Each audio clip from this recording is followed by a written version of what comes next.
পুরনো দিনের কথা, যখন সততা এবং নেক কাজের মূল্য হীরা জহরত থেকেও বেশি ছিল। একটি বড় শহরে, যেখানে উঁচু উঁচু প্রাসাদ ছিল, চওড়া রাস্তা ছিল এবং বাজারে সব ধরনের মাল বিক্রি হতো, সেখানে একটি ছোট গলিতে এক বৃদ্ধ দরবেশ থাকত। তার নাম ছিল হাসান। হাসান কোনো সাধারণ দরবেশ ছিল না। তার সাদা দাড়ি হাঁটু পর্যন্ত লম্বা ছিল এবং চোখ দুটো এমন ছিল যাতে সমুদ্রের গভীরতা দেখা যেত। লোকে বলতো যে হাসান তার যৌবনের ৪০ বছর পাহাড়ে আল্লাহর ইবাদতে কাটিয়েছিল। তার চেহারায় এমন এক নূর ছিল যা অন্ধকার রাতেও আলোর মতো জ্বলত। কিন্তু শহরের বড় লোকেরা, ধনী সওদাগর এবং জমিদাররা তাকে পাগল মনে করত, কারণ হাসান দরবেশের কাছে না ছিল কোনো বাড়ি, না দোকান, না কোনো ধন সম্পদ। কেবল একটি ছেঁড়া চাদর ছিল যা রাতে সে গায়ে দিত এবং দিনে বিছিয়ে নিত। একটি কাঠের লাঠি ছিল যা দিয়ে সে হাঁটত, এবং একটি মাটির বাটি ছিল যাতে মানুষ মাঝে মধ্যে খাবার দিয়ে দিত। হাসান দরবেশ প্রতিদিন ফজরের আজানের আগে উঠে যেত। গলির কোণে একটি ভাঙা ফোয়ারা ছিল যেখানে কিছুটা জল জমা থাকত। সেখানে উজু করত, তারপর একটি পুরনো মসজিদের সিঁড়িতে বসে ঘণ্টার পর ঘণ্টা আল্লাহর জিকির করত। সুবহান আল্লাহ, আল্লাহু আকবার। তার গলায় এক অদ্ভুত মিষ্টতা ছিল যা শ্রবণকারীর হৃদয় ছুঁয়ে যেত। কিন্তু শহরের মানুষ নিজেদের কাজে, ব্যবসায় এবং অর্থ উপার্জনে এত ব্যস্ত ছিল যে কারও অবসর ছিল না যে একটু দাঁড়িয়ে শুনবে। কেবল কিছু শিশু ছিল যারা মাঝে মধ্যে তার কাছে বসত এবং তার গল্প শুনত।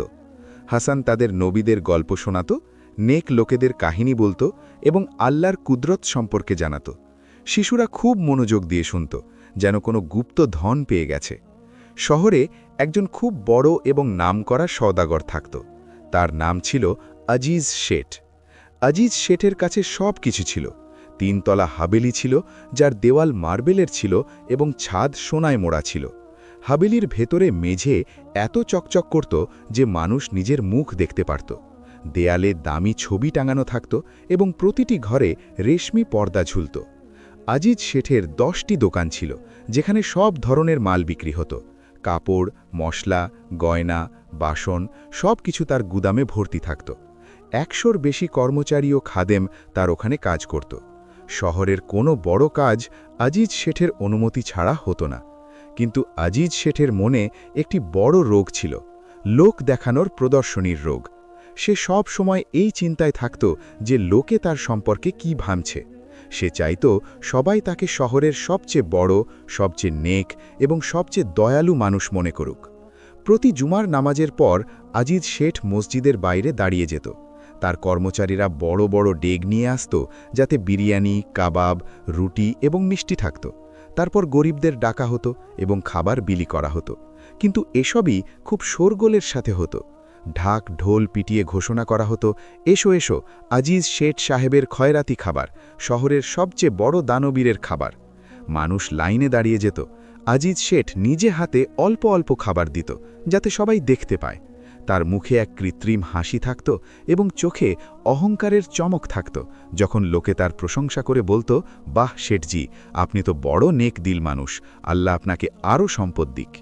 তখন তার বুক গর্বে ফুলে উঠত। কিন্তু ভিড় শেষ হয়ে গেলে এবং কোনো দেখার লোক না থাকলে আজিজ শেঠ তার কর্মচারীদের হুকুম দিত, যে খাবার বেঁচে গেছে তা ফেলে দাও, কুকুরদের খাইয়ে দাও, কাল তাজা তৈরি হবে। তার কাছে গরিবদের ক্ষুধার কোনো গুরুত্ব ছিল না, তার কেবল মানুষের বাহবা চাই ছিল। শহরে আরেকজন মানুষ ছিল যার নাম ছিল রশিদ। রশিদ একজন সামান্য নানবাই বা রুটি বিক্রেতা ছিল। গলির কোণে তার একটি ছোট দোকান ছিল, যেখানে সে রুটি সেঁকত। তন্দুরের আগুনে তার মুখ সবসময় লাল হয়ে থাকত এবং ঘামে ভিজে থাকত। সকাল থেকে সন্ধ্যা পর্যন্ত সে কঠোর পরিশ্রম করত, আটা মাখা, রুটি সেঁকা, গ্রাহকদের দেওয়া। আগুনের তাপে তার হাতে কড়া পড়ে গিয়েছিল। কিন্তু রশিদের আয় খুব কম ছিল। সারাদিনের পরিশ্রমের পর যা মিলত তা দিয়ে কেবল পরিবারের জন্য দুবেলা খাবার জোগাড় হতো। রশিদের স্ত্রীর নাম ছিল রুকসানা, এক নেক ও সাধারণ মহিলা যে তার 3টি ছোট সন্তানের লালন পালন করত। বড় ছেলে তাসলিম ছিল 10 বছরের, তারপর মেয়ে জামিলা 8 বছরের এবং ছোট ছেলে সালিম 5 বছরের। 3টি বাচ্চাই খুব আদুরে ছিল, কিন্তু তাদের জামা কাপড় ছিল পুরনো এবং তালি লাগানো। তাদের কাছে খেলার জন্য নতুন খেলনা ছিল না, কেবল মাটির পাত্র আর পাথর দিয়ে তারা নিজেদের খেলা বানিয়ে নিত। রশিদ ও রুকসানার জীবন কষ্টে ভরা ছিল, কিন্তু তাদের মনে শকর ছিল, কৃতজ্ঞতা। খাবারে কেবল শুকনো রুটি আর লবণ থাকলেও রশিদ তার বাচ্চাদের বলতো, দেখো বাচ্চারা, আল্লাহ তাআলা আমাদের কি দিয়েছেন। রুটি আছে, জল আছে, মাথার ওপর একটা ছাদ আছে, কত মানুষ আছে যারা ফুটপাতে শয়। আমাদের আল্লাহর শকর আদায় করা উচিত। তারপর সে সবাইকে আলহামদুলিল্লাহ বলতে শেখাত। বাচ্চারাও তাদের ছোট ছোট গলায় সুর মিলিয়ে বলতো আলহামদুলিল্লাহ। একদিন তসলিম স্কুল থেকে ফিরে খুব মন খারাপ করেছিল, তার চোখে জল ছিল। রুকসানা জিজ্ঞেস করল, কি হয়েছে বাবা, কাঁদছ কেন?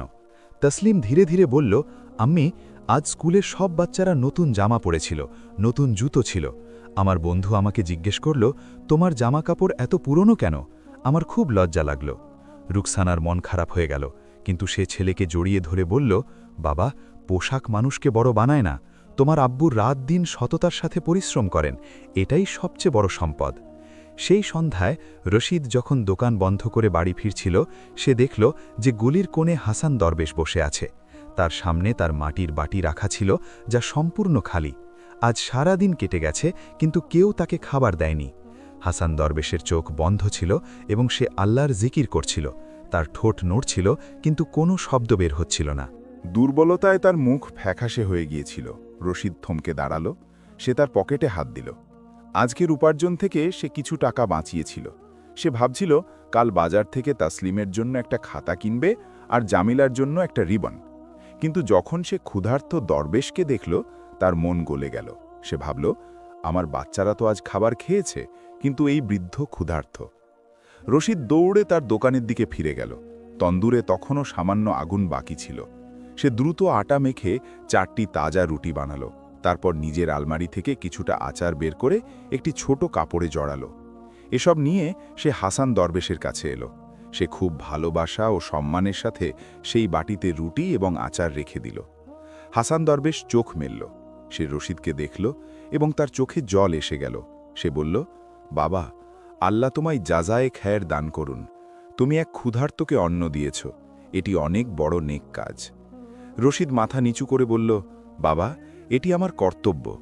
আপনি মুরব্বী, দরবেশ মানুষ, আপনার সেবা করা আমার ভাগ্যের ব্যাপার। হাসান দরবেশ এক দীর্ঘ দৃষ্টিতে রশিদের দিকে তাকালো, যেন তার আত্মা পড়ে নিচ্ছে। তারপর ধীরে ধীরে বলল, বাবা, তুমি যা দিয়েছ তা মন থেকে দিয়েছ, দেখানোর জন্য নয়, নাম কামানোর জন্য নয়। আল্লাহ এমন নিয়ত পছন্দ করেন। রশিদ সেখান থেকে চলে গেল। তার মনে এক অদ্ভুত শান্তি ছিল। সে যখন বাড়ি পৌঁছল, রুকসানা জিজ্ঞেস করল, আজ এত দেরি হলো কেন? রশিদ সব ঘটনা বলল। রুকসানা হাসল এবং বলল, তুমি ভালো করেছ। আল্লাহ আমাদের কখনো ক্ষুধার্ত রাখবেন না। সেই রাতে তাদের বাড়িতে খাবার কম ছিল, কিন্তু সবাই মিলে খেলো এবং শকর আদায় করল। বাচ্চারাও খুশি ছিল যে তাদের আব্বু একজন ক্ষুধার্তকে খাবার খাইয়েছে। পরদিন সকালে রশিদ যখন দোকান খুলতে গেল, সে দেখল দোকানের সামনে একটি অদ্ভুত জিনিস পড়ে আছে। সে কাছে গিয়ে দেখল একটি পুরনো থলে, যাতে কিছু একটা ভরা আছে। সে থলেটি খুলতেই ভেতর থেকে একটি বাটি বেরোল। কিন্তু এটি কোনো সাধারণ বাটি ছিল না। এটি মাটির তৈরি ছিল, কিন্তু তাতে খুব সুন্দর কারুকাজ করা ছিল। আরবির কিছু সুন্দর অক্ষর লেখা ছিল, যা সোনার মতো ঝলঝল করছিল। রশিদ বাটিটি হাতে নিল। এটি হালকা ছিল, কিন্তু স্পর্শ করতেই এক অদ্ভুত উষ্ণতা অনুভূত হল, যেন কেউ পরম মমতায় হাত রেখেছে। বাটির নিচে একটি ছোট কাগজ লাগানো ছিল। তাতে খুব সূক্ষ্ম অক্ষরে লেখা ছিল, এই বাটিটি সেই ব্যক্তির জন্য যে মন থেকে দান করেছে। যে এতে সত্য মনে খাবার দেবে, আল্লাহ তাকে অফুরন্ত বরকত দেবেন। কিন্তু যে লোক দেখানোর জন্য দেবে, সে কেবল নিজের অপমানই পাবে। রশিদ এটি পড়ে অবাক হয়ে গেল। সে বুঝতে পারল না এটি কি। সে ভাবল হয়তো হাসান দরবেশ তাকে এটি উপহার দিয়েছেন। সে বাটিটি পরিষ্কার করে তার দোকানে একপাশে রেখে দিল। সারাদিন কাজ করতে করতে সে মাঝে মধ্যে বাটির দিকে তাকিয়ে ভাবত, এর মানে কি। সন্ধ্যায় যখন সে দোকান বন্ধ করছিল, এক বৃদ্ধা মহিলা এলেন। তার জামা কাপড় ছেঁড়া ছিল এবং তাকে খুব দুর্বল লাগছিল। তিনি কাঁপা গলায় বললেন, বাবা, একটা রুটি দাও, দুদিন ধরে কিছু খাইনি। রশিদের মন খারাপ হয়ে গেল। সে তন্দুরে দেখল কেবল 2টি রুটি বাকি আছে, যা সে নিজের বাড়ির জন্য নিয়ে যাওয়ার কথা ছিল। কিন্তু সে কিছু না ভেবেই সেই রুটি দুটি বৃদ্ধাকে দিয়ে দিল। বৃদ্ধা দোয়া দিয়ে চলে গেলেন। রশিদ ভাবল, আজ বাড়িতে রুটি নেই, কোনো ব্যাপার না, অন্য কিছু বানিয়ে নেব। তখনই তার নজর সেই নতুন বাটির ওপর পড়ল। সে ভাবল একবার পরখ করে দেখি কি হয়। তার কাছে সামান্য আটা বেঁচেছিল। সে একটি ছোট রুটি বানিয়ে সেই বাটিতে রাখল। তারপর বিসমিল্লা বলে বাটিটি ঢেকে দিল। কিছুক্ষণ পর সে যখন বাটিটি খুলল, সে বিস্ময়ে চিৎকার করে উঠল। বাটিতে একটি নয়, বরং 10টি রুটি ছিল, এবং সেগুলো সব গরম ও তাজা ছিল, যেন এইমাত্র তন্দুর থেকে বের করা হয়েছে। রশিদ নিজের চোখকে বিশ্বাস করতে পারল না। সে রুটিগুলো তুলে গুনল। হ্যাঁ, রুটি একদম নিখুঁত ছিল, নরম এবং সুগন্ধি। সে একটি রুটির টুকরো ছিঁড়ে মুখে দিল।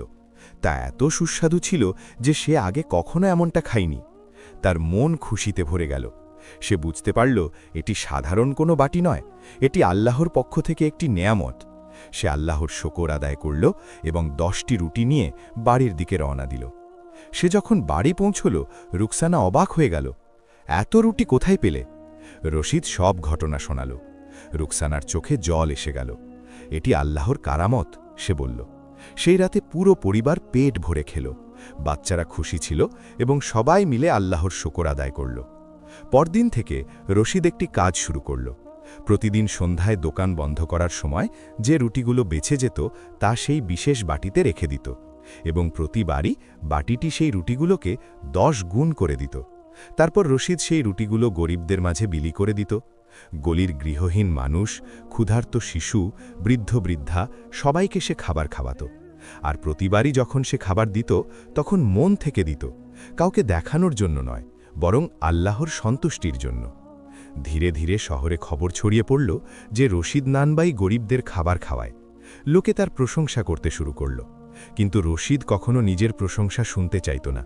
যখন কেউ বলতো, রশিদ ভাই তুমি খুব নেক মানুষ, তখন সে মাথা নিচু করে বলতো, এসবই আল্লাহর করম, আমি তো কেবল একটি ওসিলা।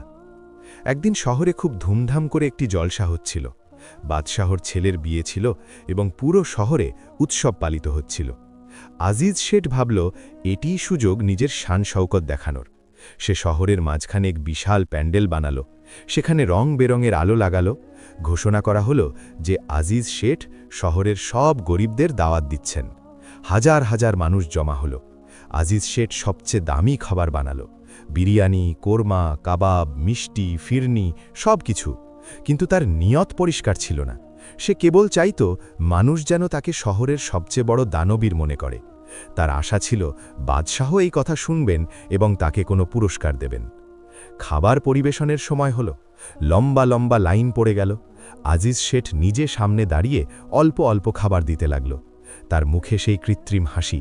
প্রত্যেকের কাছে সে বলতো, নাও ভাই, পেট ভরে খাও, এটা আজিজ শেঠের খাবার। লোকে খাবার নিত এবং তার প্রশংসা করত। তার মন গর্বে ফুলে উঠছিল। কিন্তু তখনই এক অদ্ভুত ব্যাপার ঘটল। মানুষ যখন খাওয়ার জন্য বসল এবং প্রথম লোকমা মুখে দিল, সবার মুখ বিকৃত হয়ে গেল। খাবার একদম বিস্বাদ ছিল। বিরিয়ানিতে লবণ ছিল না, কোরমাতে ঝাল ছিল না, কাবাব পুড়ে গিয়েছিল, মিষ্টি এত মিষ্টি ছিল যে খাওয়া যাচ্ছিল না। মানুষ একে অপরের দিকে তাকাতে লাগল। কেউ ফিসফিস করে বলল, এ কি খাবার, একদম বাজে। অন্যজন বলল, এত লোক দেখানো আয়োজন আর খাবার এমন জঘন্য। ধীরে ধীরে গুঞ্জন বাড়তে লাগল। আজিজ শেঠ যখন জানতে পারল, সে ঘাবড়ে গেল। সে তার বাবুর্চিকে ডাকল, এ কি করলে তুমি? খাবার এত বিস্বাদ কেন হলো? বাবুর্চি অবাক হয়ে বলল, মালিক, আমি তো সব ঠিক করেছিলাম, সব মশলা দিয়েছি, লবণ দিয়েছি, সব চেখে দেখেছি, জানি না কি হয়ে গেল। আজিজ শেঠের খুব অপমান হল। লোকে তার খাবার ছেড়ে উঠে যেতে লাগল। কেউ কেউ যাওয়ার সময় বলতে লাগল, খাবার দেখানোর করে লাভ কি, খাবার তো অন্তত ঠিকঠাক হওয়া উচিত ছিল। আজিজ শেঠের মুখ লজ্জায় লাল হয়ে গেল। এত বড় আয়োজন, এত টাকা খরচ, আর এই ফল! সে প্রচণ্ড রাগ নিয়ে নিজের হাবেলিতে ফিরে গেল। সেই রাতে কেউ তাকে জানালো যে শহরে একজন নানবাই আছে যে প্রতিদিন গরিবদের খাওয়ায় এবং তার খাবার খুব সুস্বাদু হয়। লোকে তার খুব প্রশংসা করে। আজিজ শেঠের হিংসা আরও বেড়ে গেল। এক সামান্য নানবাই আর লোকে তার প্রশংসা করে। সে তার এক বিশ্বস্ত কর্মচারীকে ডাকল। তার নাম ছিল মনসুর। মনসুর খুব চতুর ও বুদ্ধিমান ছিল। আজিজ শেঠ বলল, মনসুর, তুমি যাও এবং সেই নানবাইয়ের খবর নিয়ে এসো। সে কে, কিভাবে খাবার দেয়, আর সবচেয়ে বড় কথা, লোকে তার এত প্রশংসা কেন করে? মনসুর পরদিন খুব সকালে রশিদের দোকানের কাছে পৌঁছল। সে ছেঁড়া পুরনো কাপড় পরে নিজেকে এক গরিব মানুষের মতো সাজাল। সে দোকানের বাইরে দাঁড়িয়ে দেখতে লাগল। রশিদ তার দোকানে খুব পরিশ্রম করে রুটি বানাচ্ছিল। তার মুখ ঘামে ভেজা ছিল, কিন্তু ঠোঁটে এক মৃদু হাসি ছিল। সে কাজ করতে করতে মাঝে মধ্যে আল্লাহর নাম নিচ্ছিল। দুপুরের দিকে এক ল্যাংড়া লোক দোকানের কাছে এলো। তার একটি পা ছিল না এবং সে বগলের লাঠিতে ভর দিয়ে হাঁটছিল। সে রশিদকে বলল, ভাই, আমার খুব খিদে পেয়েছে, কিছু খাবার পাওয়া যাবে? রশিদ তৎক্ষণাৎ 4টি গরম রুটি বের করল এবং কিছুটা ডাল সহ সেই লোকটিকে দিল। ল্যাংড়া লোকটি জিজ্ঞেস করল, কত টাকা হলো? রশিদ হেসে বলল, ভাই, আল্লাহর নামে তুমি নিশ্চিন্তে খেয়ে নাও, টাকার কোনো ব্যাপার নেই। ল্যাংড়া লোকটির চোখে জল এসে গেল। সে দোয়া দিল এবং একপাশে বসে খেতে লাগল। প্রথম লুকমা মুখে দিতেই তার মুখে এক অদ্ভুত আনন্দ ফুটে উঠল। সুবহান আল্লাহ, সে বলল, এত সুস্বাদু খাবার আমি আগে কখনো খাইনি। আমার আত্মা শান্তি পেল। মনসুর এসবই দেখছিল। সে খুব অবাক হচ্ছিল। কেবল রুটি আর ডাল, কিন্তু সেই লোকটি এমনভাবে খাচ্ছিল যেন কোনো রাজকীয় ভোজ। সন্ধ্যায় যখন রশিদ দোকান বন্ধ করতে লাগল, মনসুর তার কাছে গেল। সে বলল, ভাই সাহেব, আমি অনেক দূর থেকে এসেছি, থাকার কোনো জায়গা পাচ্ছি না। আমি কি আজ রাত আপনার দোকানের বাইরে শুতে পারি? রশিদ তাকে ভালো করে দেখল। তারপর বলল, ভাই, আমার দোকান তো ছোট, কিন্তু তুমি চাইলে আমার বাড়িতে আসতে পারো। খুব বড় বাড়ি নয়, কিন্তু একটা কোণা পাওয়া যাবে। মনসুরের বিশ্বাস হচ্ছিল না যে একজন অজানো মানুষকে সে নিজের বাড়িতে ডাকছে, কিন্তু সে ভাবল এটিই সুযোগ সব খবর জোগাড় করার। সে শুকরিয়া জানাল এবং রশিদের সাথে চলল। পথে রশিদ একটি ছোট দোকান থেকে 2 পয়সার লবণ আর কিছুটা তেল কিনল। মনসুর দেখল রশিদের পকেটে মাত্র কয়েকটি মুদ্রা আছে। যখন তারা বাড়ি পৌঁছল, মনসুর দেখল বাড়িটি সত্যিই খুব ছোট। 2টি ঘর ছিল, একটি শোবার জন্য আর একটিতে রুকসানা রান্না করত। বাচ্চারা উঠোনে খেলছিল। রুকসানা যখন অতিথিকে দেখল, তাকে অভ্যর্থনা জানাল, আসুন আসুন, আপনি আল্লাহর মেহমান। মনসুর বসল। সে চারদিকে তাকাল। সব কিছু খুব সাধারণ ছিল। মাটির দেওয়াল, মেঝেতে পুরনো চাটাই, বাসনপত্র ভাঙাচোরা কিন্তু পরিষ্কার। রুকসানা রান্না করল। কেবল রুটি আর ডাল ছিল। রশিদ বলল, মেহমানের জন্য কিছু স্পেশাল বানাও।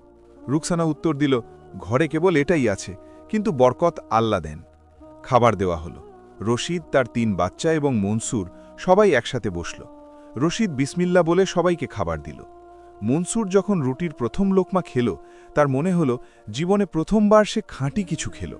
সেই রুটি এত নরম আর সুস্বাদু ছিল যে ভাষায় প্রকাশ করা যায় না। ডালে কেবল লবণ আর তেল ছিল, কিন্তু তার স্বাদ ছিল এমন যেন শত মশলা দেওয়া হয়েছে। মনসুর চুপচাপ খেতে থাকল। তার বুক ঢিপ ঢিপ করছিল। খাবার পর বাচ্চারা শুয়ে পড়ল। রশিদ আর মনসুর বাইরে উঠোনে বসল। রাত হয়েছে আর আকাশে তারা জ্বলছে। রশিদ বলল, ভাই, তুমি কোথা থেকে এসেছ, কি কাজ করো? মনসুর মিথ্যে বলল, আমি অন্য শহর থেকে এসেছি, কাজের সন্ধানে। রশিদ বলল, আল্লাহ তোমায় ভালো কাজ দিক, চেষ্টা চালিয়ে যাও, পরিশ্রম কখনো বিফলে যায় না। কিছুক্ষণ নীরবতার পর মনসুর সাহস করে জিজ্ঞেস করল, আমি শুনেছি যে তুমি গরিবদের খাবার খাওয়াও, এটি কিভাবে সম্ভব? তোমার কাছে তো নিজেরই খুব কম আছে। রশিদ হেসে বলল, ভাই, সম্পদ দিয়ে কাউকে খাওয়ানো যায় না, মন দিয়ে খাওয়ানো যায়। আল্লাহ যখন দেখেন বন্দার নিয়ত পরিষ্কার, তখন তিনি নিজেই পথ বের করে দেন। মনসুর জিজ্ঞেস করল, কিন্তু কিভাবে? রশিদ এক লম্বা নিঃশ্বাস নিল। তারপর বলল, দেখো ভাই, তোমায় একটি গোপন কথা বলি, কিন্তু এই গোপন কথা কেবল তুমি আর আমি জানি। এরপর সে মনসুরকে পুরো ঘটনা শোনাল। হাসান দরবেশকে খাবার খাওয়ানো থেকে শুরু করে বাটি পাওয়া এবং সেই বাটির বিশেষত্ব সম্পর্কে। মনসুরের চোখ কপালে উঠল। তোমার কাছে এক জাদুকরী বাটি আছে যা খাবার বাড়িয়ে দেয়? রশিদ বলল, জাদু নয় ভাই, এটি আল্লাহর কারামত। আর এই বাটি কেবল তখনই কাজ করে যখন খাবার সত্য মনে দেওয়া হয়। যদি লোক দেখানোর জন্য বা নাম কামানোর জন্য খাবার দেওয়া হয়, তবে এটি কাজ করে না। মনসুরের মাথায় সাথে সাথে এক শয়তানি বুদ্ধি এলো। সে ভাবল, যদি এই বাটি আজিজ শেঠের কাছে থাকে তবে কত লাভ হবে। শেঠ এর মাধ্যমে আরও ধনী হয়ে যাবে আর আমিও বড় পুরস্কার পাব। কিন্তু সে নিজের মুখে কিছু বুঝতে দিল না, কেবল হাসল এবং বলল, মোবারকবাদ তোমায়, আল্লাহ তোমায় বড় নেয়ামত দিয়েছেন। রাতে মনসুরের ঘুম এলো না। সে বারবার সেই বাটির কথা ভাবতে থাকল। সকাল হতেই সে রশিদকে ধন্যবাদ জানিয়ে বলল যে তাকে অন্য শহরে যেতে হবে। রশিদ মায়ার সাথে তাকে বিদায় দিল এবং পথের জন্য কিছু রুটি দিল। মনসুর সরাসরি আজিজ শেঠের হাবেলিতে পৌঁছাল। শেঠ তার দরবারে বসেছিল। মনসুর পুরো কাহিনী শোনাল, বাটিটি সম্পর্কে এবং তার বিশেষত্ব সম্পর্কে সব কিছু। আজিজ শেঠের চোখে লোভের চমক দেখা দিল। এমন এক বাটি যা খাবারকে 10 গুণ করে দেয়, এটি তো দারুণ জিনিস। যদি এই বাটি আমার কাছে থাকে তবে আমি পুরো দেশে মশহুর হয়ে যাব, বাদশাহ আমাকে সম্মান দেবেন। সে মনসুরকে জিজ্ঞেস করল, আমরা কি ওই বাটি নিতে পারি? মনসুর বলল, শেঠজি, ওই নানবাই খুব সোজা সরল মানুষ। আমরা যদি সঠিক উপায় কথা বলি তবে হয়তো সে নিজেই বাটিটি দিয়ে দেবে। আজিজ শেঠ ভাবল এবং তারপর এক শয়তানি হাসির সাথে বলল, না মনসুর, এভাবে কাজ হবে না।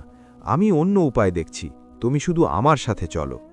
পরদিন আজিজ শেঠ নিজে রশিদের দোকানে পৌঁছাল। তার সাথে 4-5 জন কর্মচারী ছিল যারা উপহারে ভরা ঝুড়ি নিয়ে এসেছিল। রশিদদার দোকানে কাজ করছিল। যখন সে আজিজ শেঠকে দেখল সে অবাক হয়ে গেল। শেঠজি, আপনি এখানে? আজিজ শেঠ এক কৃত্রিম হাসির সাথে বলল, রশিদ ভাই, আমি তোমার নেক কাজের কথা শুনেছি। তুমি গরিবদের খাওয়াও, এটি অনেক বড় ব্যাপার। আমি তোমার সাহায্য করতে চাই। রশিদ মাথা নিচু করে বলল, শেঠজি, আমি তো কেবল আমার কর্তব্য পালন করছি, সাহায্যের প্রয়োজন নেই। কিন্তু আজিজ শেঠ বলল, না না ভাই, দেখো আমি তোমার জন্য কি এনেছি। তার কর্মচারীরা ঝুড়িগুলো খুলল। তাতে দামি কাপড়, খাবারের সামগ্রী এবং রূপোর মুদ্রা ছিল। আজিজ শেঠ বলল, এ সবই তোমার জন্যে, আর তুমি যদি চাও তবে আমি তোমায় এক বিশাল দোকান খুলতেও সাহায্য করতে পারি। রশিদ বুঝতে পারল যে কিছু একটা সমস্যা আছে। সে জিজ্ঞেস করল, শেঠজি, এত মেহেরবানি কেন? আজিজ শেঠ একটু ইতস্তত করে বলল, আসলে আমি জানতে পেরেছি যে তোমার কাছে এক বিশেষ বাটি আছে। আমি ভাবছিলাম যদি ওই বাটিটি আমার কাছে থাকে তবে আমি হাজার হাজার গরিবকে খাওয়াতে পারব। তুমি তো কেবল এই ছোট এলাকায় কাজ করছো, কিন্তু আমার কাছে ক্ষমতা আর সম্পদ আছে। আমি পুরো শহরে, এমনকি পুরো দেশে গরিবদের সাহায্য করতে পারব। রশিদের মন ভেঙে গেল। সে বুঝতে পারল মনসুর রাজ ফাঁস করে দিয়েছে। সে ধীরে ধীরে বলল, শেঠজি, ওই বাটি কেবল আমার নয়, ওটি আল্লাহর আমানত। আমি সেটি কাউকে দিতে পারব না। আজিজ শেঠের মুখ শক্ত হয়ে গেল। রশিদ, তুমি বুঝছো না, আমি তোমায় কত কিছু দিচ্ছি কেবল একটি বাটি বদলে? রশিদ পরিষ্কার মানা করে দিল, না শেঠজি, ক্ষমা করবেন, কিন্তু এটি সম্ভব নয়। আজিজ শেঠের রাগ বেড়ে গেল, কিন্তু সে নিজের রাগ লুকিয়ে সেখান থেকে চলে গেল। পথে সে মনসুরকে বলল, এই নানবাই মানবে না, আমাদের অন্য কোনো পথ বের করতে হবে। মনসুর বলল, শেঠজি, কেননা আমরা ওই বাটিটি চুরি করি, রাতে যখন সে ঘুমিয়ে থাকবে? আজিজ শেঠ ভাবল, তারপর বলল, হ্যাঁ, এটাই ঠিক হবে। চুরি করা ভুল, কিন্তু আমরা ওই বাটি ভালো কাজের জন্য ব্যবহার করব, তাই এটি চুরি হবে না। সে নিজের মনকে বোঝাল এবং রাতের জন্য পরিকল্পনা করতে লাগল। সেই রাতে চাঁদের আলো খুব ক্ষীণ ছিল। আকাশে মেঘ জমেছিল। মনসুর এবং আরও 2 কর্মচারী নিঃশব্দে রশিদের দোকানের দিকে এগোল। দোকানের তালা লাগানো ছিল, কিন্তু সেটি খুব পুরনো ছিল। তারা সহজেই সেটি ভেঙে ফেলল। ভেতরে অন্ধকার ছিল। মনসুর একটি ছোট মশাল জ্বালালো এবং এদিক ওদিক দেখতে লাগল। বাটিটি একপাশে একটি পুরনো আলমারিতে রাখা ছিল। সে বাটিটি তুলল। সেটি খুব হালকা ছিল, কিন্তু স্পর্শ করতেই মনসুরের এক অদ্ভুত অনুভূতি হল, যেন কেউ তার হৃদয় নিংড়ে দিচ্ছে। কিন্তু সে সেই অনুভূতিকে অগ্রাহ্য করে বাটিটি একটি কাপড়ে জড়িয়ে নিল। 3 জন নিঃশব্দে সেখান থেকে বেরিয়ে গেল। সকালে যখন রশিদ দোকান খুলতে এলো, সে দেখল তালা ভাঙা। তার বুক ধিপধিপ করতে লাগল। সে ভেতরে গিয়ে দেখল বাটিটি গায়েব। তার পায়ের তলার মাটি সরে গেল। সে সেখানেই মাটিতে বসে পড়ল। ইয়া আল্লাহ, সে বলল। তার চোখে জল এসে গেল। সেই বাটি কেবল একটি জিনিস ছিল না, তা ছিল আল্লাহর নেয়ামত, এক আমানত, আর এখন সেটি চুরি হয়ে গেছে। রশিদের বুঝতে বাকি রইল না যে এটি আজিজ শেঠের কাজ, কিন্তু সে কাউকে কিছু বলল না। সে কেবল নিজের দোকানে বসে রইল। মনে মনে দোয়া করতে লাগল, ইয়া আল্লাহ, যদি এই বাটি তোর ইচ্ছায় গিয়ে থাকে তবে আমার তা কবুল, কিন্তু যে ব্যক্তি এটি নিয়ে গেছে তাকে সঠিক পথ দেখাস। ওদিকে আজিজ শেঠের হাবেলিতে উৎসবের আমেজ। মনসুর বাটিটি এনে শেঠকে দিল। আজিজ শেঠ সেটি হাতে নিয়ে খুব খুঁটিয়ে দেখল। তাহলে এটাই সেই বাটি? তার চোখে লোভ আর খুশির চমক ছিল।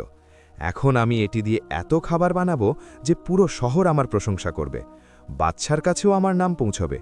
সে তৎক্ষণাৎ তার বাবুর্চিকে ডাকল, সবচেয়ে ভালো খাবার বানাও, বিরিয়ানি, কাবাব, সব কিছু। তারপর সেটি এই বাটিতে ঢালো, দেখি কি হয়। বাবুর্চি তেমনই করল। সবচেয়ে দামি মশলা ব্যবহার করা হলো, কেশর, এলাচ সবকিছু। খাবার তৈরি হলো, সেটি সেই বাটিতে ঢালা হলো। আজিজ শেঠ এবং সব কর্মচারীরা খুব আশা নিয়ে দেখছিল, কিন্তু কিছুই হলো না। বাটিতে ততটুকুই খাবার থাকলো যতটুকু ঢালা হয়েছিল। আজিজ শেঠ ঘাবড়ে গেল। কি হলো, বাটি কাজ করছে না কেন? সে আবার চেষ্টা করল। এবার আরও দামি খাবার বানালো, কিন্তু ফল একই রইল। বাটিটি একদম সাধারণ বাটির মতো ছিল, কিছুই স্পেশাল হচ্ছিল না। আজিজ শেঠ রাগে চিৎকার করে উঠল, এ কি মাস্কারা! মনসুর, তুমি বলেছিলে যে এই বাটি জাদুকরি। মনসুরও অবাক ছিল। মালিক, আমি নিজে রশিদের কাছে শুনেছিলাম, হয়তো এটি চালানোর কোনো বিশেষ নিয়ম আছে। আজিজ শেঠ পুরো রাত চেষ্টা করল, কখনো বিসমিল্লা বলে, কখনো দোয়া পড়ে, কখনো বাটিটি নাড়িয়ে, কিন্তু কিছুই হলো না। সে ক্লান্ত হয়ে বসে পড়ল। তার মাথায় আসছিল না যে সমস্যাটা কোথায়। তখনই হঠাৎ রশিদের কথাগুলো তার মনে পড়ল, যা মনসুর তাকে বলেছিল। এই বাটি কেবল তখনই কাজ করে যখন খাবার সত্য মনে দেওয়া হয়। আজিজ শেঠ ভাবল, তবে কি আমার নিয়ত পরিষ্কার নয়? কিন্তু তারপর সে নিজের মনের ভেতরে উকি দিল। সে জানত যে সে এই বাটিটি কেবল নিজের সুখ্যাতির জন্য চেয়েছিল, গরিবদের ভালোর জন্য নয়। আর এটি চুরির মাধ্যমে পাওয়া গিয়েছিল। আজিজ শেঠের এক অদ্ভুত অস্থিরতা হতে লাগল। সেই রাতে তার ঘুম এলো না। যখনই চোখ বন্ধ করত, রশিদের মুখ ভেসে উঠত। সেই সাধারণ পরিশ্রমী নানবাই, যার কাছে কিছু ছিল না কিন্তু মনে এত নেকি ছিল। আর তারপর নিজের মুখ ভেসে উঠত, এক ধনী মানুষ যার কাছে সব ছিল কিন্তু মনে কেবল লোভ আর লোক দেখানো ভাব। সকাল হল, আজিজ শেঠের মুখ ক্লান্ত ও বিষণ্ণ ছিল।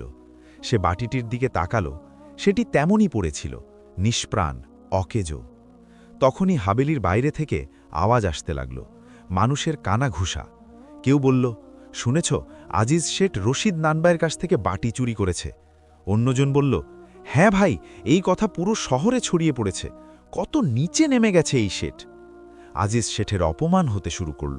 হাবেলির বাইরে মানুষের ভিড় জমতে লাগল। কেউ কেউ চিৎকার করছিল, লজ্জা করো আজিজ শেঠ, এত সম্পদ থাকতেও এক গরিবের জিনিস চুরি করলে। এক মহিলা চিৎকার করে বলল, আমরা ভাবতাম তুমি নেকদিল মানুষ, কিন্তু তুমি তো কেবল লোক দেখানো করো। এক মুরব্বী বললেন, আল্লাহ সব দেখছেন, চুরির জিনিস কখনো বরকত দেয় না। আজিজ শেঠ জানালার আড়াল থেকে এসব শুনছিল। তার মন ভেঙে যাচ্ছিল। যে ইজ্জত আর সুখ্যাতির জন্য সে এসব করেছিল, সেই ইজ্জত মাটিতে মিশে গিয়েছিল। তার কর্মচারীরাও এখন তার দিকে অদ্ভুত নজরে তাকাচ্ছিল। মনসুর মাথা নিচু করে এক কোণে দাঁড়িয়েছিল। সেও নিজের ভুল বুঝতে পারছিল। দুপুরের দিকে এক অদ্ভুত ঘটনা ঘটল। আজিজ শেঠের হাবেলির প্রধান দরজায় এক বৃদ্ধ দরবেশ এসে দাঁড়াল। সেই হাসান দরবেশ, যে রশিদকে ওই বাটিটি দিয়েছিল। তার সাদা দাড়ি বাতাসে উড়ছিল, আর চোখে এক অদ্ভুত জ্যোতি ছিল। সে তার কাঠের লাঠি মাটিতে ঠুকল এবং উঁচু গলায় বলল, এ আজিজ, বাইরে আয়, আমার সাথে কথা বল। হাবেলির ভেতরে সবাই এই আওয়াজ শুনতে পেল। কর্মচারীরা ভয় পেয়ে গেল। কেউ আজিজ শেঠকে খবর দিল যে বাইরে একজন দরবেশ আছে যে তাকে ডাকছে। আজিজ শেঠ প্রথমে ইতস্তত করল, কিন্তু তারপর সে সাহস করে বাইরে যাওয়ার সিদ্ধান্ত নিল। যখন সে বাইরে এলো, হাসান দরবেশ তাকে দেখল। তার দৃষ্টি এত তীক্ষ্ণ ছিল যে আজিজ শেঠের আত্মা পর্যন্ত কেঁপে উঠল। তুমি আমার আমানত চুরি করলে, হাসান দরবেশ বলল। তার গলা শান্ত ছিল, কিন্তু তাতে এক অদ্ভুত ওজন ছিল। ওই বাটি আমি এক নেকদিল মানুষকে দিয়েছিলাম, তুমি সেটি চুরি করে নিলে। আজিজ শেঠের মুখ শুকিয়ে গেল। সে কিছু বলতে পারল না। হাসান দরবেশ আরও বলল, তুমি ভাবছ সম্পদ দিয়ে নেকি কেনা যায়? তুমি ভাবছ লোক দেখানো দিয়ে আল্লাহকে বোকা বানানো যায়? না আজিজ, আল্লাহ অন্তর দেখেন, আর তোমার অন্তরে কেবল লোভ আছে, অহংকার আছে, লোক দেখানো আছে। ভিড়ে দাঁড়িয়ে থাকা মানুষগুলো চুপচাপ শুনছিল, কেউ নড়ার সাহস পাচ্ছিল না। হাসান দরবেশ তার লাঠি আবার মাটিতে ঠুকল। ওই বাটি তোমার কাছে অকেজো, সেটি কখনো কাজ করবে না, কারণ তোমার নিয়ত নাপাক, অশুদ্ধ। কিন্তু আমি তোমায় একটি সুযোগ দিচ্ছি, যদি তুমি সত্য মনে তওবা করো, যদি তুমি নিজের ভুল মেনে নাও এবং ওই গরিব নানবাইয়ের কাছে ক্ষমা চাও, তবে হয়তো আল্লাহ তোমায় মাফ করবেন। আজিজ শেঠের মনে এক যুদ্ধ শুরু হলো। তার অহংকার বলছিল, তুমি এত বড় শেঠ এক সামান্য নানবাইয়ের কাছে ক্ষমা চাইবে? কিন্তু তার আত্মা বলছিল, তুমি ভুল করেছ, এটি মেনে নাও। সে কিছুক্ষণ দাঁড়িয়ে রইল। তারপর ধীরে ধীরে তার হাঁটু দুর্বল হয়ে এলো। সে মাটিতে বসে পড়ল এবং নিজের মাথা চেপে ধরল। আমার খুব বড় ভুল হয়ে গেছে, সে বলল। তার গলায় প্রথমবার সত্যতা ছিল। আমি নিজের সুখ্যাতির জন্য এক গরিবের হক মেরেছি। আমায় মাফ করুন বাবা।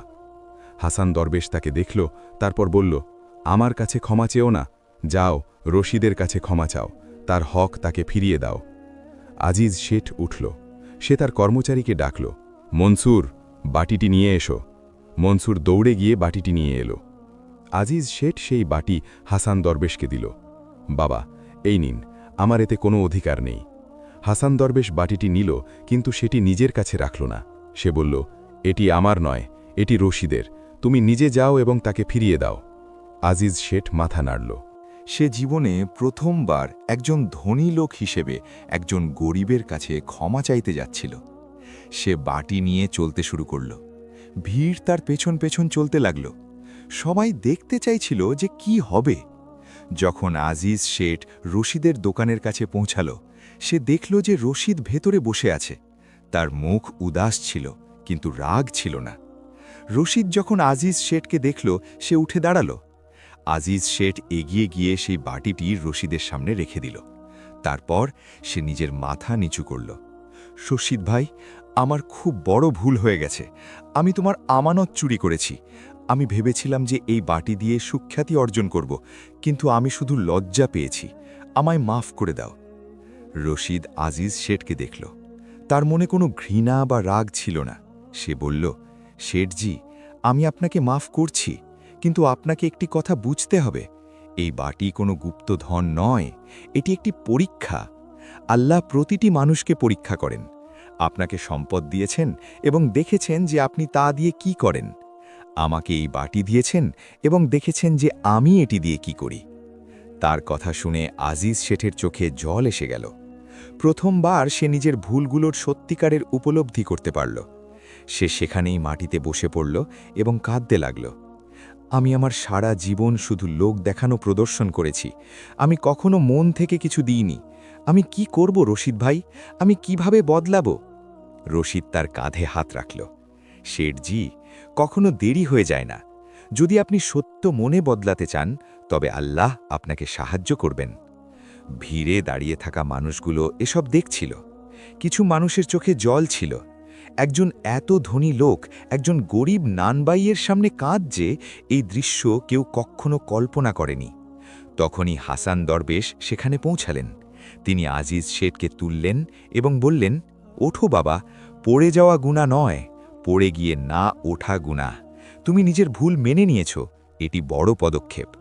তারপর হাসান দরবেশ রশিদের দিকে তাকালেন। রশিদ বাবা, এই বাটি এখন নিজের কাজ শেষ করেছে। এটি মনের আসল রূপ সামনে নিয়ে এসেছে। এখন আর এর প্রয়োজন নেই। রশিদ বলল, কিন্তু বাবা, এটি দিয়ে আমি গরিবদের খাবার খাওয়াতাম। হাসান দরবেশ হাসলেন। বাবা, তুমি বাটির জন্য নয়, নিজের মনের নেকির জন্য খাবার খাইয়েছ। বাটি তো শুধু একটি ওসিলা ছিল, আসল গুণ তোমার নিয়তের ছিল।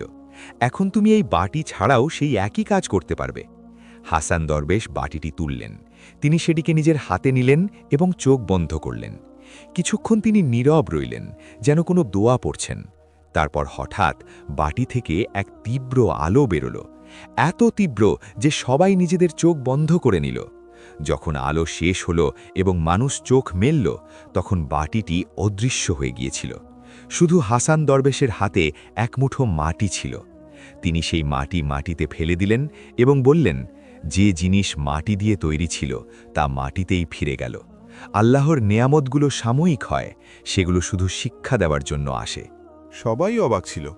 রশিদের একটু মন খারাপ হলো, কিন্তু সে তখনই নিজের মনকে বোঝাল, আলহামদুলিল্লাহ, যা আল্লাহ দিয়েছিলেন তা তিনি ফিরিয়ে নিয়েছেন, তার ইচ্ছা। আজিজ শেঠ উঠে দাঁড়াল। সে রশিদকে বলল, ভাই, আমি জানি যে শুধু ক্ষমা চাইলেই আমার গুনাহ মাফ হবে না, আমাকে কিছু করতে হবে। বলো, আমি কি করতে পারি? রশিদ ভাবল, তারপর বলল, শেঠজি, যদি আপনি সত্য মনে গরিবদের সাহায্য করতে চান, তবে আমার সাথে কাজ করুন। আমরা মিলে এমন একটি লঙ্গরখানা বা রান্নাঘর খুলি যেখানে প্রতিদিন গরিবরা খাবার পাবে। কিন্তু শর্ত হলো এই যে এই কাজ লোক দেখানোর জন্য নয়, মন থেকে হবে। আজিজ শেঠের চোখে চমক এলো। হ্যাঁ ভাই, আমি প্রস্তুত। আমি আমার হাভেলির পেছনে এক বিশাল জায়গা খালি করে দিচ্ছি। সেখানে আমরা রান্নাঘর বানাবো এবং আমি নিজে সেখানে কাজ করব, নিজের হাতে খাবার পরিবেশন করব। হাসান দরবেশ হাসি মুখে বললেন, এটাই তো আমি দেখতে চেয়েছিলাম। যখন একজন ধনী আর একজন গরিব মিলে কাজ করে তখন সেখানে বরকত নেমে আসে। পরদিন থেকে কাজ শুরু হয়ে গেল। আজিজ শেঠ তার হাভেলির পেছনে এক বড় রান্নাঘরের ব্যবস্থা করল। রশিদ এবং তার নানবাই সঙ্গীরা সেখানে রুটি বানাতে লাগল। আজিজ শেঠ এবার সব কিছুর যোগান দিল, কিন্তু এবার তার নিয়ত বদলে গিয়েছিল। সে খুব ভোরে উঠত, সেখানে যেত এবং নিজে হাতে আটা মাখত। তার দামি পোশাক আটায় মাখামাখি হয়ে যেত, কিন্তু তার এখন আর কিচ্ছু এসে যেত না। সে জীবনে প্রথমবার পরিশ্রমের আনন্দ পাচ্ছিল। রুকসানা এবং অন্য মহিলারা শাকসবজি কাটতে সাহায্য করত, বাচ্চারাও ছোটখাটো কাজ করে সাহায্য করত। সন্ধ্যায় যখন খাবার তৈরি হতো তখন গরিব মানুষরা আসত। এবার কোনো শোরগোল হতো না, কোনো ঘোষণা হতো না, কোনো তামাশা হতো না। শুধু নিঃশব্দে ভালোবাসার সাথে খাবার বিলি করা হতো। আজিজ শেঠ নিজে থালায় খাবার পরিবেশন করত এবং প্রত্যেকের সাথে সম্মানের সাথে কথা বলত। একদিন এক বৃদ্ধা মহিলা এলেন। তার জামা কাপড় খুব ছেঁড়া ছিল এবং তাকে খুব দুর্বল লাগছিল। আজিজ শেঠ যখন তাকে দেখল তার কিছু মনে পড়ল। এটি সেই মহিলা যাকে সে একসময় নিজের প্রথম ভোজে দূর থেকে তাড়িয়ে দিয়েছিল, কারণ তার ভয় ছিল যে তার ময়লা চেহারা দেখে অন্য লোকে খাবার খাবে না। আজ আজিজ শেঠ সেই মহিলার কাছে গিয়ে তাকে বসার জন্য একটি পরিষ্কার জায়গা দিল। তারপর নিজের হাতে খাবার পরিবেশন করল এবং মায়ার সাথে বলল, খালাম্মা, পেট ভরে খান, আর যদি কম পড়ে তবে বলবেন। বৃদ্ধা মহিলার চোখে জল এসে গেল। বাবা, আল্লাহ তোমায় খুশি রাখুক। আজ আমার প্রথমবার মনে হলো যে কেউ আমায় সম্মান করে। আজিজ শেঠের বুক ভরে এলো। সে বুঝতে পারল আসল সম্মান কাকে বলে। এটি নয় যে লোকে তোমায় কি ভাবে, বরং এটি যে তুমি অন্যদের কেমন ভাবো। কয়েক সপ্তাহ কেটে গেল। রান্নাঘরের আজ খুব ভালোভাবেই চলছিল। প্রতিদিন শত শত মানুষ খাবার পাচ্ছিল। শহরের মানুষ দেখছিল যে আজিজ শেঠ সত্যি বদলে গেছে। এখন সে লোক দেখাতো না, চুপচাপ সততার সাথে কাজ করত। রশিদ আর আজিজ শেঠের মধ্যে এক অদ্ভুত বন্ধুত্ব তৈরি হয়ে গিয়েছিল। দুজনে একসাথে কাজ করত, একসাথে খেত।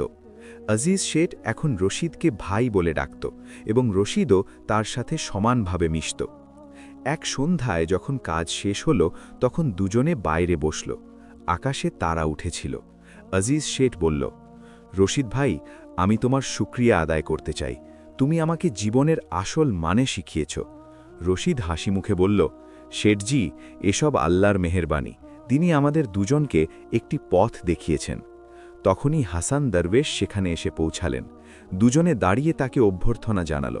হাসান দরবেশ তাদের দুজনকে দেখলেন এবং তার চোখে খুশির চমক ছিল। আমি দেখছি যে তোমরা দুজনেই সত্য নেকির পথ পেয়ে গেছ। আজিজ, তুমি নিজের অহংকার ছেড়ে নেক হয়েছ, আর রশিদ, তুমি ক্ষমা করে নিজের নেকির উদাহরণ পেশ করেছ। তারপর তিনি নিজের ঝুলি থেকে কিছু বের করলেন।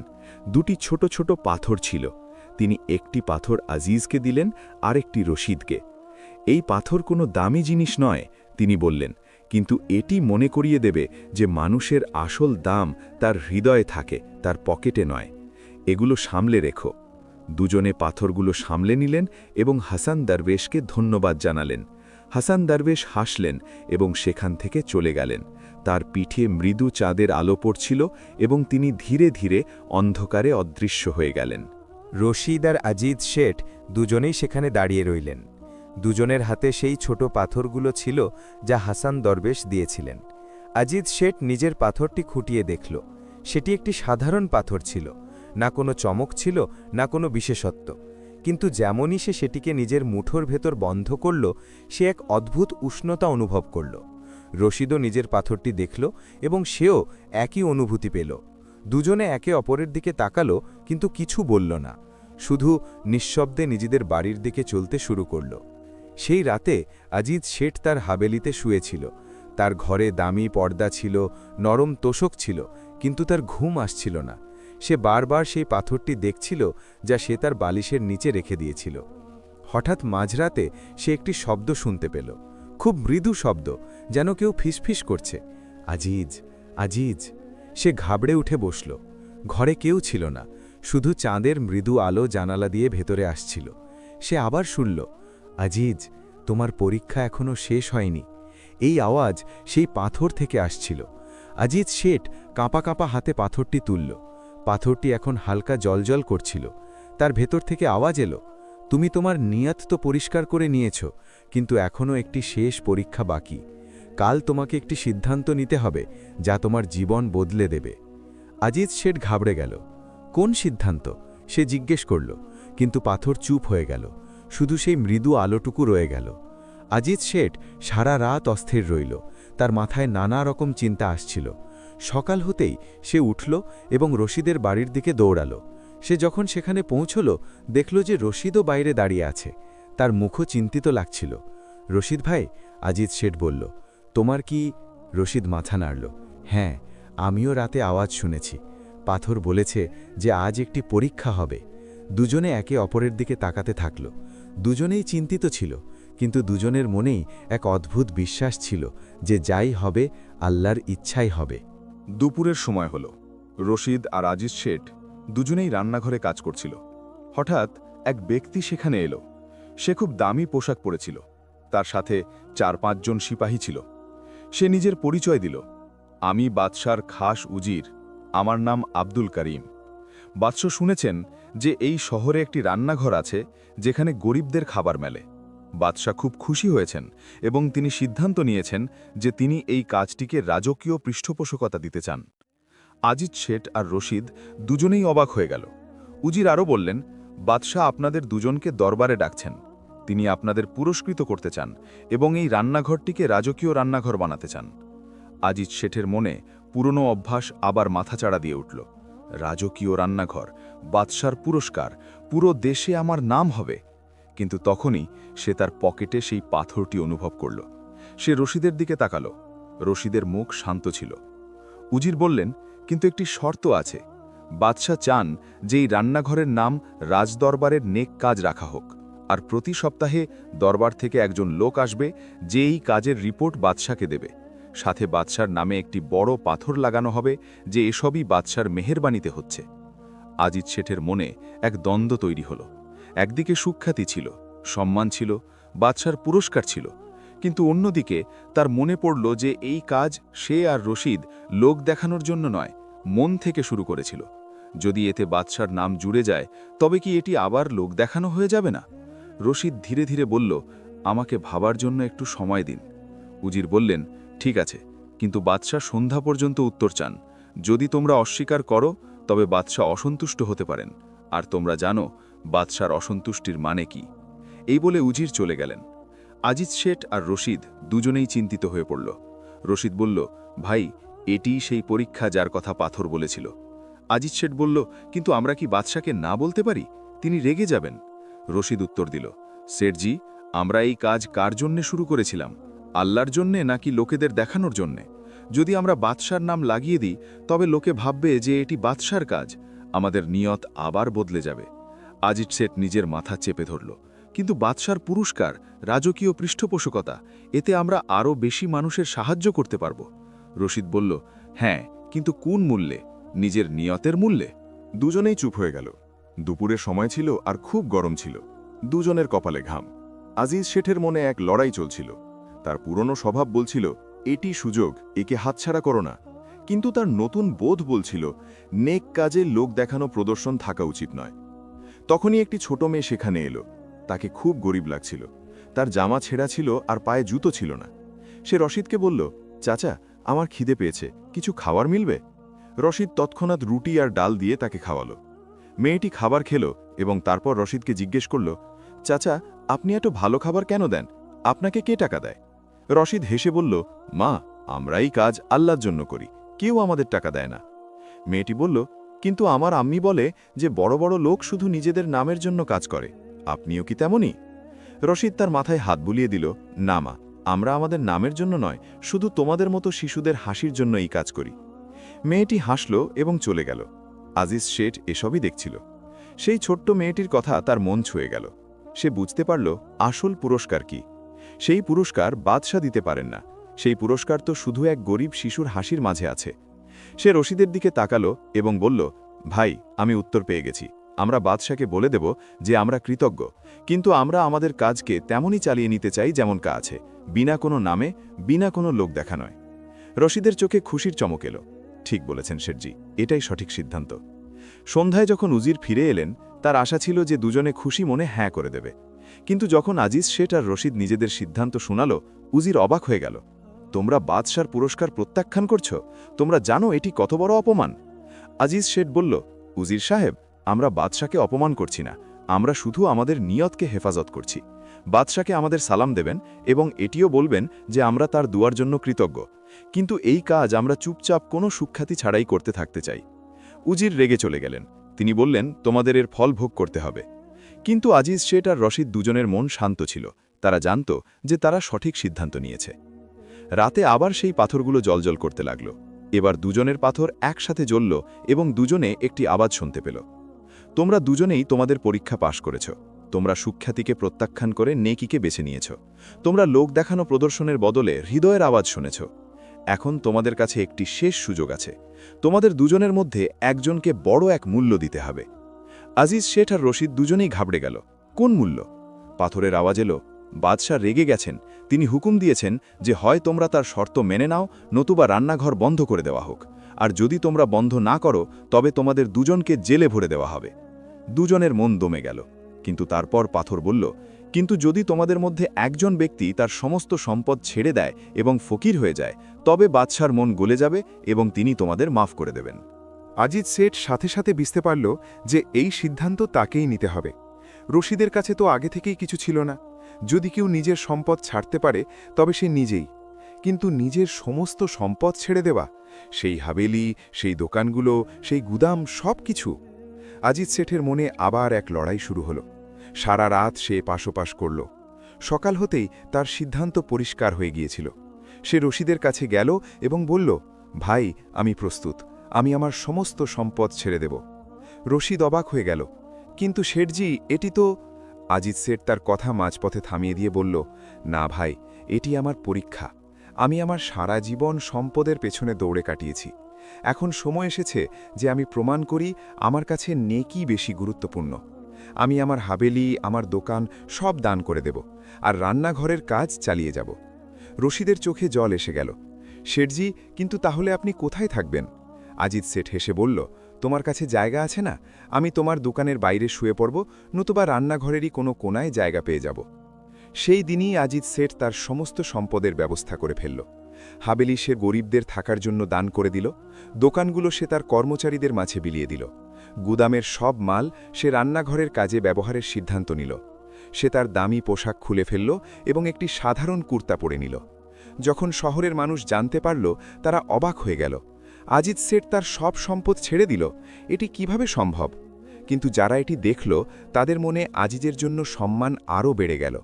এটি সেই সম্মান যা সম্পদ দিয়ে নয়, হৃদয়ের নেকি দিয়ে পাওয়া যায়। যখন বাদশাহী খবর পেলেন, প্রথমে তিনি রেগে গেলেন। এত বড় বোকামি, সব সম্পদ ছেড়ে দিল। কিন্তু তারপর যখন তার উজির পুরো কাহিনী শোনাল যে কিভাবে আজিজ শেঠ নিজের সুখ্যাতির চেয়ে নেকিকে বেছে নিয়েছে, নিজের সম্পদ ছেড়েছে শুধু রান্নাঘর চালানোর জন্য, তখন বাদশার মন গলে গেল। এটিই তো সত্যিকারের নেকদিল মানুষ, বাদশাহ বললেন। এমন লোক খুব কম হয়। আমি তাদের জ্বালাবো না, বরং তাদের কাজে কোনো বাধা আসা উচিত নয়। আর এভাবেই বাদশাহ তার হুকুম ফিরিয়ে নিলেন। আজিজ আর রশিদ নিজেদের কাজ করতে থাকল। এখন আজিজের কাছে কোনো হাবেলি ছিল না। সে রশিদের দোকানের পাশে একটি ছোট জায়গায় থাকতে লাগল। তার কাছে দামি পোশাক ছিল না, না কোনো কর্মচারী ছিল, কিন্তু তার মুখে এমন এক প্রশান্তি ছিল যা আগে কখনো ছিল না। একদিন হাসান দরবেশ আবার এলেন। তিনি আজিজ আর রশিদ দুজনকে দেখলেন এবং তার চোখে গর্বের চমক ছিল। তোমরা দুজনেই অসাধ্য সাধন করেছ, তিনি বললেন।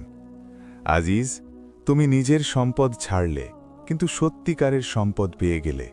আর রশিদ, তুমি তোমার নেকিতে কখনো কমতি হতে দিলে না। তারপর তিনি দুজনের কাছে তাদের পাথরগুলো ফেরত চাইলেন। দুজনেই পাথর বের করে দিলেন। হাসান দরবেশ দুটি পাথর একসাথে রাখলেন এবং তাদের ওপর নিজের হাত রাখলেন। হঠাৎ দুটি পাথর এক তীব্র আলোয় জ্বলে উঠল এবং তারপর সেই আলো ধীরে ধীরে ছড়িয়ে পড়তে লাগল। সেই আলো আজিজ আর রশিদ দুজনকেই স্পর্শ করল। দুজনের এক অদ্ভুত অনুভূতি হল, যেন তাদের হৃদয়ে এক উষ্ণতা ও প্রশান্তি ভরে গেল। হাসান দরবেশ বললেন, এই আলো তোমাদের হৃদয়ে সব সময় থাকবে। এটি তোমাদের মনে করিয়ে দেবে যে আসল সম্পদ কি। নেকি, সততা আর মনের পরিচ্ছন্নতা, এগুলোই সেই জিনিস যা মানুষকে আল্লাহর কাছে নিয়ে যায়। তারপর পাথরগুলো ধীরে ধীরে অদৃশ্য হতে লাগল, শুধু সামান্য ধুলো রয়ে গেল যা বাতাসে উড়ে গেল। হাসান দরবেশ বললেন, তোমাদের সফর এখনও শেষ হয়নি, এটি তো কেবল শুরু। তোমাদের সামনে আরও অনেক পরীক্ষার মুখোমুখি হতে হবে, কিন্তু যদি তোমরা তোমাদের নিয়ত পরিষ্কার রাখো তবে আল্লাহ সব সময় তোমাদের সাথে থাকবেন। এই বলে হাসান দরবেশ তাদের দুজনকে দোয়া দিলেন এবং সেখান থেকে চলে গেলেন। এবার তিনি আর ফিরলেন না। লোকে বলে যে হাসান দরবেশকে আর কখনো সেই শহরে দেখা যায়নি। হয়তো তিনি অন্য কোনো শহরে গেছেন অন্য কাউকে শিক্ষা দেওয়ার জন্য। রশিদ আর আজিজ দুজনেই নিজেদের কাজ করতে থাকল। প্রতিদিন গরিবদের খাবার খাওয়াত। এখন আজিজের কাছে সম্পদ ছিল না, কিন্তু তার মনে এমন এক খুশি ছিল যা সমস্ত সম্পদের চেয়ে দামি ছিল। রশিদের বন্ধুত্ব সে পেয়েছিল, আর সেটিই ছিল তার সবচেয়ে বড় সম্পদ। কয়েক মাস পর একদিন আজিজ আর রশিদ রান্নাঘরে কাজ করছিল, তখনই মনসুর সেখানে এলো। সেই মনসুর যে বাটি চুরিতে সাহায্য করেছিল। তাকে খুব লজ্জিত লাগছিল। সে দুজনের কাছে ক্ষমা চাইল। মালিক, আমার খুব বড় ভুল হয়েছে। আমি লোভের বশে ওই কাজ করেছিলাম, আমায় মাফ করে দিন। আজিজ তার কাঁধে হাত রাখল। মনসুর, যদি আমি তোমায় মাফ না করি তবে আমি সেই পুরনো আজিজ হয়ে যাব। তুমি মাফ পেয়েছ, আর যদি তুমি চাও তবে আমাদের সাথে কাজ করতে পারো। মনসুরের চোখে জল এসে গেল। সে রাজি হল এবং সেই দিন থেকে সেও রান্নাঘরে কাজ করতে শুরু করল। এভাবে তিনজন মিলে কাজ করতে থাকল। কোনো লোক দেখানো প্রদর্শন ছিল না, সুখ্যাতির আকাঙ্ক্ষা ছিল না, শুধু একটি সাধারণ কাজ যা মন থেকে করা হচ্ছিল। কয়েক বছর পর একদিন এক যুবক রান্নাঘরে এলো। সে আজিজকে জিজ্ঞেস করল, আপনি সেই আজিজ শেঠ না, যিনি নিজের সব সম্পদ ছেড়ে দিয়েছিলেন? আজিজ হাসি মুখে বলল, হ্যাঁ বাবা, আমি সেই। যুবকটি বলল, আমি আপনার গল্প শুনে বড় হয়েছি। আমার বাবা আমাকে বলেছিলেন কিভাবে আপনি সুখ্যাতির চেয়ে নেকিকে বেছে নিয়েছিলেন। আজ আমি নিজে একজন সওদাগর, আর আমি আপনার মতো হতে চাই। বলুন, আমি কি করব? আজিজ সেই যুবক সওদাগরের কাঁধে হাত রেখে মৃদু হেসে বলল, বাবা, তোমাকে নিজের সম্পদ ত্যাগ করতে হবে না, শুধু নিজের নিয়ত পরিষ্কার রাখো। মনে রেখো, সম্পদ থাকা কোনো অপরাধ নয়, কিন্তু সম্পদের অহংকারে অন্ধ হওয়া আর লোক দেখানো নেকি করা বড় অপরাধ। তুমি সওদাগর হিসেবে সততার সাথে ব্যবসা করো এবং নিজের উপার্জনের একটি অংশ কোনো প্রচার ছাড়াই মানবতার সেবায় খরচ করো। আসল সম্পদ তোমার সিন্দুকে নয়, বরং মানুষের দোয়ায় আর তোমার পবিত্র হৃদয়ে থাকে। যুবকটি আজিজের কথায় এক নতুন পথের দিশা পেল। সে বুঝতে পারল যে নেকি করার জন্য ঘর বাড়ি ছাড়ার প্রয়োজন নেই, বরং সংসারে থেকেও নিঃস্বার্থভাবে মানুষের উপকার করা সম্ভব। রশিদ, আজিজ এবং মনসুর মিলে আমৃত্যু সেই রান্নাঘরটি চালিয়ে গিয়েছিলেন। তাদের মৃত্যুর পরও শহরের মানুষ সেই ছোট মাটির বাটি আর হাসান দরবেশের কাহিনী ভুলল না। শহরটি এখন আর শুধু উঁচু দালান আর চওড়া রাস্তার জন্য নয়, বরং মানুষের একে অপরের প্রতি ভালোবাসা আর ত্যাগের জন্য সারা বিশ্বে পরিচিতি পেল। এই সুন্দর ও আধ্যাত্মিক কাহিনী থেকে আমরা বেশ কিছু গুরুত্বপূর্ণ শিক্ষা লাভ করতে পারি। নিয়তের গুরুত্ব। কাজের চেয়েও কাজের পেছনের উদ্দেশ্য বা নিয়ত বেশি গুরুত্বপূর্ণ। আজিজ শেঠ যখন লোক দেখানোর জন্য দান করতেন তখন তাতে কোনো বরকত ছিল না, কিন্তু রশিদ যখন মন থেকে একটি রুটি দান করলেন, আল্লাহ তাতে অফুরন্ত বরকত দান করলেন। অহংকার ও প্রদর্শন প্রিয়তা বর্জন। লোক দেখানো ইবাদত বা দান আসলে এক ধরনের প্রতারণা। এটি মানুষকে সাময়িক খ্যাতি দিলেও মনের শান্তি কেড়ে নেয় এবং শেষ পর্যন্ত অপমানের কারণ হয়। ক্ষমা মহত্বের লক্ষণ। রশিদ তাকে কষ্ট দেওয়া আজিজ শেঠকে ক্ষমা করে দিয়েছিলেন। এই ক্ষমার মাধ্যমেই আজিজ শেঠের হৃদয় পরিবর্তন সম্ভব হয়েছিল। প্রতিশোধের চেয়ে ক্ষমা মানুষকে বেশি বদলে দিতে পারে। আসল সম্পদ ও সুখ। দামি পোশাক বা অট্টালিকায় প্রকৃত সুখ নেই। মনের শান্তি এবং অন্যের মুখে হাসি ফোটানোর মধ্যেই জীবনের আসল সার্থকতা লুকিয়ে আছে। বিপদে ধৈর্যের পরীক্ষা। হাসান দরবেশের দেওয়া বাটিটি যখন চুরি হয়ে গেল, রশিদ ভেঙে না পড়ে আল্লাহর ওপর ভরসা রেখেছিলেন। এই ধৈর্যই তাকে পরবর্তীতে আরও বড় পুরস্কার এনে দিয়েছিল। একতা ও সম্প্রীতি। ধনী দরিদ্রের বিভেদ ভুলে যখন আজিজ আর রশিদ একসাথে কাজ শুরু করলেন, তখন সেই কাজে আল্লাহর বিশেষ রহমত ও বরকত নেমে এসেছিল।